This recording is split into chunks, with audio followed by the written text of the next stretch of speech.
Hi, I'm Stacy with the Iowa City Public Library, here to talk to you about Creativebug, one of the library's new resources. I am wearing a dress number 2 from 100 Acts of Sewing, and I paid for this pattern a few years ago and sewed up this shirt. And now I see on Creativebug that the pattern is for free for anyone who's interested in using it. And there's a video explaining how to make it that would have probably been a lot easier than me figuring it out on my own. And so for that reason and many more, I'm excited to share with you about Creativebug. The tagline for Creativebug is "You're more creative than you think." And they have classes for all skill levels, from beginners to experts who are looking for new techniques or inspiration. You get unlimited access to thousands of classes taught by top designers and artists, and they have new classes released every day. There are downloadable patterns, templates, and recipes for you to keep, in addition to watching the videos on the platform. A few notes before we dig in and I show you what it looks like. You can use the designs and projects from Creativebug for gifts or charitable giving, as well as keeping for yourself, but they're not for selling. According to their website, content is for personal use only, and the patterns are the intellectual property of the instructor.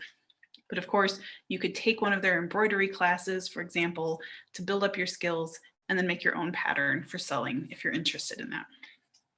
Creativebug.com, their website, is optimized also for mobile and tablet, so it's easy to use from your computer or a mobile device. But they also have their own app on the Google Play Store or the App Store. And it says that you can download the classes for offline use, which I haven't tried, but you could experiment with that. Finally, Creativebug was founded in 2012 and was purchased by Joann Fabrics in 2017. So you might have seen it advertised in the Joann store. But note that individuals can pay for access to their website, but there's no need for you to pay for access because the library has taken care of that for you. And the way to make sure you get the free access is registering for your account through the library's website. So I'll show you that on my shared screen. So here we are at icpl.org. You'll want to go to Books and More, and then Online Resources. And you can click on the C or scroll down to jump to Creativebug. Oh, and the first time you sign up, it'll take you to a screen where you'll put in your library card number and your PIN or password. I did this earlier today, so it remembered me. And you'll notice that it's remembering that I'm from the Iowa City Public Library. So you know that you're not signing up for something that's going to ask for your credit card. When you get to this point, you can fill in your name, your email address, and then set up a Creativebug password. Of course, you're welcome to use the same thing that you already use for your library account, or you can use something unique to them. Just note that library staff won't be able to see it. If you need to reset it, you'll want to do it through the Creativebug thing. I also should note that access to Creativebug is limited to residents of Iowa City, University Heights, Lone Tree, Hills, and rural Johnson County. But if you are from a different town around here, you could ask your public library to see if they happen to have it. Let's see, after you've registered, getting to the Creativebug site can be a little confusing. I know that I have accidentally filled in this registration part more than once. So once you've done it the first time, if you come this way, I recommend clicking on this link to go to creativebug.com, or you can just remember to type creativebug.com in your web browser and go directly that way. I just think that's a little easier. So here I can log in with my email address and my password that I set up with them, or if you prefer to log in with an existing account, you can certainly do that too. Oh, let me try again. Here we go. Welcome back, Stacy. I made it. One more part of the registration process that you didn't see is setting up your account. And I can show you what that looks like on my existing account. Up here at the right, the S is for Stacy, and I can come down to access my account. And you'll see there's room for some personalization here. Your name, birth date, you could say you're from Iowa or Iowa City. This is a little bit more for a professional artist maybe, where you could put in social media links or something about the type of work you do. But you also could just do that for fun.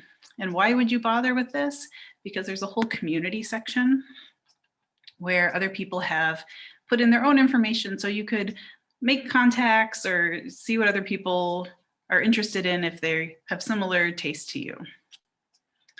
One more thing about the account before we leave this section is that if you come to profile preferences and edit them, the default is that all of these are checked.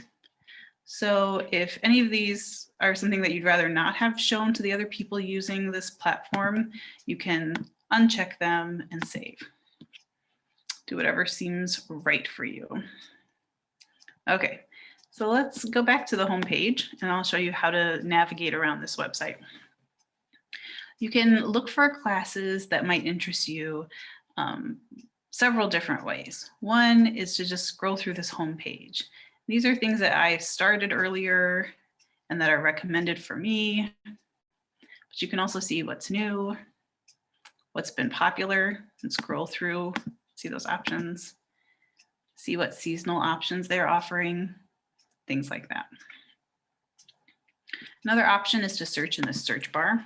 So if you're interested in learning embroidery, for example, you can do a search for that term and see we got 59 results. And you can always load more to see all of the options. If you want to see a more comprehensive view of all of your options, I recommend coming to classes up here at the very top and seeing each of these sections. For each one of these, you'll notice there's a section for beginners, as opposed to multi-part classes, which would be more in-depth, quick classes, and then techniques. So you see as I go across these, the subcategories for each of these change, but you can always start as a beginner or start as someone who really wants to be serious about it. Once you're in these options, for example, if we go to home decor, you can also filter results. Might make sense for you if you wanted to do it that way. And then you can also sort it. Right now it's by release date, but you could see what's been the most popular in the past too. Once you're in one of these classes, I'll show you how to navigate around, but this is a good time to point out that some of these require a piece of equipment that most people wouldn't have. So this Glowforge does like laser cutting of wood usually, and Cricut is a cutting device that can cut vinyl, paper, etc. So if you don't have one of those, you'll just want to keep an eye out as you look for the project names to look for ones that don't have that type of equipment listed. This section is especially heavy in that equipment. So normally, if you're looking for, drawing or something, it's not going to be so heavy on that specialized equipment. But let's say I like one of these, and we can look at how to navigate within that specific class. So if you are ready to just launch in, you can click the play button in the middle and the class will start playing. But if you need to read about it first, we have this description section. So you can hear what the class will be about. And then I think this part is very interesting. For some of the classes where maybe you've learned some embroidery techniques, but you need to learn others, or you have got some painting background, but not others, this is going to lay out what exactly is going to happen so that you don't have to learn more than you feel like learning. You can strike a nice balance between being sort of open and creative, as well as taking on new skills. And then it tells you what you'll get as a result of starting that class. The next button here is chapters. The classes are broken down into video sections. So some of them may have 20 chapters or so, but you'll see that they're mostly pretty short, from 5 to 10 minutes. And it's a nice way to break up a project so that you're not spending hours and hours on it. Since this one is a daily practice, which I'll show you again later, it's broken up into days, but normally, let's just come to a random class here. This is the one that's advertised on the homepage, so that's a good example. Normally it's broken up into sections of that project. And so you could jump around if you were only interested in how they did the leaves on this, you could jump directly to that part. The materials list is important. A lot of these classes will inspire a trip to the art or craft store to get supplies. And so checking the materials list is a good idea to know whether this has really specialized equipment or something that you can do with what you have at home. But you are, of course, free to use substitutions or just use the inspiration from watching the video to do your own thing with what you currently have at home. The next button here is the gallery. And you can see what other people who have done this project have shared. There aren't any for this one yet because I think it might be new. But if we come back to one that's got a bunch of ratings. See the gallery. Okay, that was a bad example too, but basically you'll see pictures of what other people have made, and then you're also encouraged to share your own work as well. The next section is discussions, and this does have some discussion.